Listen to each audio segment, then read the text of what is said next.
My name is Daniel Haytermoda, and we're going to talk about that Tokyo Ghoul Route A episode 11. Just wow. Wow. Wow. Not a lot happened, but yeah, I was on some like emotional level shit. Anyone else? Anyone else? I felt that way. Like just wow. Just a lot of emotion. The feels. Did anyone else get the feels? Got a lot of feels. Got a lot of feels. You can tell this is wrapping up very quickly and rapidly. We're gonna get that wrap up. And personally, I felt like this was a good wrap up. I mean, I can deal with this. Like, what I got from this, like, ending with this episode, which we're going to talk about, is, well, the ghouls won, or, no, the ghouls, I don't even know if they won or lost. You can't even tell who won, but someone, I think the ghouls won, and now humans are in this suppressed society where the ghouls take over.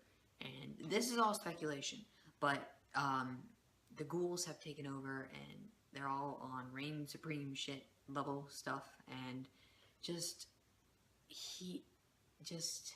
it wrapped up so nicely right here. I personally, if this was the ending, I would have been happy. Most of you guys might not have been happy, but me particularly, it was awesome, really. I mean, I got a feels level. I got the feels level over 9,000. Know what I'm saying?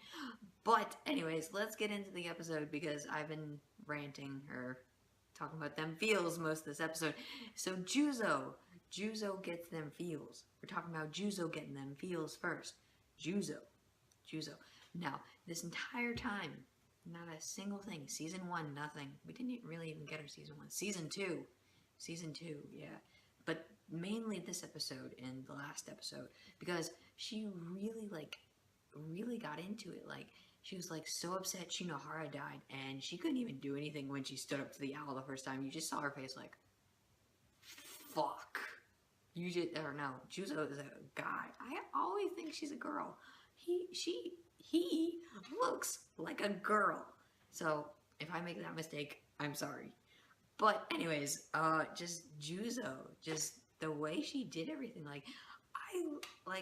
he is kind of like some very parental kind of level thing, higher than that, maybe some homosexual kind of level. Like he had feelings for Shinohara, but he didn't know how to express them because he's been beaten like all of his like 8-year-old life, and then when he turned like what 12, 13, whatever he is now, like he's been still exposed to violence, and that's all he's really been exposed to. And I mean, this war, like the ghouls, like kind of at the front, and then they go down, and then the CCG would have it. Like the entire episode, it was like a flow. Like ghouls would go up, then the CCG goes up, ghouls go down. See what I'm saying? Anyone else see that? I think I just saw that in particular. I don't know. Anyways, and that battle, Amon versus Kaneki. I think this is what they built up to. One of the things they were building up to this entire series, even from season 1, when they battled the first time, that really didn't have a closing finish, in my opinion. It felt like it just kind of, really? Bruh, leave it off, really? And then when they battled their second time after the owl escaped, I felt like Kaneki didn't try. He just didn't try at all. And then this final time, this was like Naruto versus Sasuke level shit. Like, I was so hyped for this, and like when Kaneki said, I don't want to fight you, I was like, come on, do not end it like this. One does not simply end a battle, end a fight. This isn't a shonen anime, but I got that shonen feel, like that shonen anime versus feel, like when you get like two of the main characters on the opposite sides fighting each other, and that's how I felt like when Amon and Kaneki were fighting, and I just kind of loved it. The entire time I was hoping Kaneki would win, and he does, but he pays a price. He gets, like, if you guys noticed, like, maybe repeat the clip or something, but he has this huge stab wound. You gotta, like, pause it, and I looked at it for a second. It's like this huge stab wound Amon gave him just from that, like, giant sword thing. He did, like, a Power Rangers boost or something. I don't know, Super Saiyan. And Kaneki drew out his forearms, and then, like, they turned kind of blackish. I guess that he can control the Kakuja a little bit, maybe. Maybe he lost some of the power because now he doesn't eat ghouls and humans. He doesn't do that anymore. So he's probably lost some of the power, and he's learned to control it due to that. And just, it was amazing what they did this episode. I mean, then with the feels with the characters dying, and that one guy who just got surrounded by those two ghouls, Nono and the other guy, the pulled back with his face mask, and then the pulled back white hair, and the guy with like the Joker mask, and him smiling. Oh, BT Dubs. BT Dubs. What about those clowns? We have not seen them at all. Not like one time. We saw them that first episode. That first episode. That was it. Were they just like some filler? I mean, this isn't supposed to be filler, but like, were they just like a 10-second filler clip or something?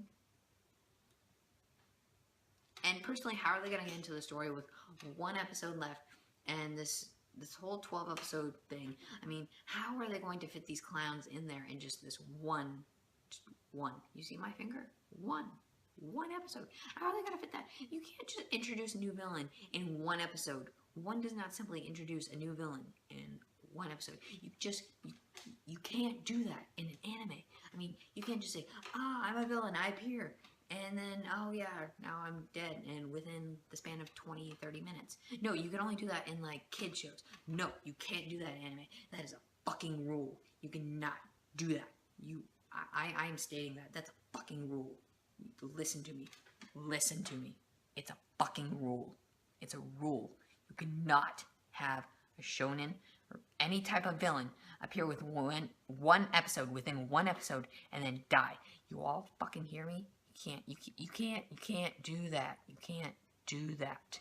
And now, basically, the owl just it's just insane. She just, like, she's bitch slapping Juzo the crap just everywhere, and just. Alright, now Kaneki walks away from his fight, and walking away from his fight, like, we just see him stagger. He's like staggering and walking and just staggering the entire time. And when staggering, I mean, he just falls down. And I'm thinking, like, alright, wait, is Kaneki dead? Wait, is he dead? The main character's dead? What? You can't. One does not simply kill the main character, bruh. One does not simply kill the main character, bruh. And just this war, like, they don't give it a conclusion in this episode, and I think they're just gonna go back, do a little flashback in the next episode and be like, oh, this is what happened in the war, blah, blah, blah, and you missed all this, Kaneki, and we're just getting Kaneki's perspective now. We've, like, our perspectives have, like, switched multiple times, and now we're on Kaneki's perspective, and I think we're gonna stay there for this last episode, and maybe it'll, like, go in depth a little bit more into what happened and who actually won and what happened to those super powerful ghouls and stuff. You know, like that Nano guy with the face and just those lips with the mask freaks me the fuck out. Just looking at him. When you guys saw, like, when Hide is looking at these guys kill that one officer, and then the guy turns his neck around. That just freaks me out. Like, not even Kaneki can do that, bruh. Not even Kaneki can do that. And Kaneki's like a super badass ghoul and stuff. So yeah. And then Kaneki ends up in the coffee shop, and I think just Hide, just from all these clues he's been getting and just kind of secretly working into the CCG, he just figured it out. And wow, now maybe they're going to talk about this, and I don't think Hide really feels bad or is pissed at Kaneki for not saying anything, and I don't think he cares that Kaneki's a ghoul. they've been best friends since like they were 5. So I mean, you don't really care if your best friend you've known for like 12, 13 years, and then you're going to college with him, and then you guys might be in the same profession, and might be having the same jobs and stuff, and living in the same city. You're probably not going to care what your friend is doing, because you've been best friends since you're 5. 5, that's a long time, and they're like, what, 17, 18 now? So that's like 13 years. That's a bad luck number.